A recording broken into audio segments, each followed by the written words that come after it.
Cambodia, Kenya, New Zealand. Now what do all these countries have in common? It's that families are thrown out of their homes by authorities or others with no or little regard for human rights. We've demonstrated to you in a simplified way how easy it is to displace others when you're an authoritarian, when you're an authoritative figure.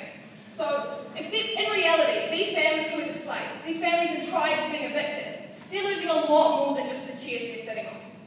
All too often, there is no regard for where these people are going to sleep, how they're going to eat, or how they're going to maintain a civil quality of life.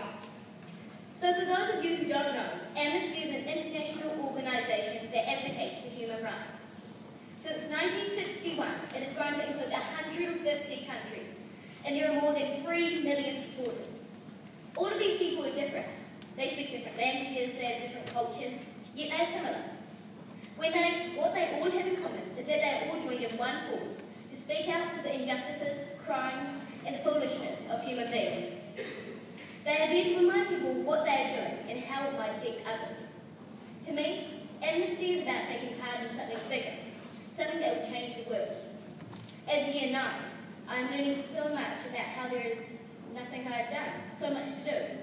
I challenge any of you who want to take action to change the world, join Amnesty International and make your voice heard. You see, when people lose their homes, they also lose their possessions and their jobs. Their children lose not only their school books, but their means to getting education.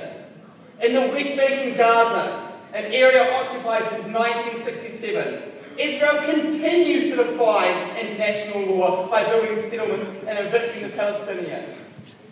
Israel forcibly moved Bedouin families to a rubbish dump in the late 1990s. The site was unsuitable for their way of life. They had to sell off their livestock due to a lack of grazing areas, and they suffered high rates of unemployment. This is the epitome of the chaos forced evictions can cause, and the type of people who are targeted, that are so often in the poorest and least able to complain. They are subject to these horrendous actions. In Brazil, to make way for the next Olympics, authorities are forcing 170,000 people out of their homes. For those affected, there's often no offer of adequate alternative housing or provision or legal remedies. And this flies in the face of the very value of the Olympics that the Olympics are meant to stand for. And not to mention violates Brazil's laws and international human rights. So this abuse of power has also happened in Cambodia, Nigeria, and even in New Zealand, where whole communities in Christchurch are being red-stickered with little consultation or chance to appeal.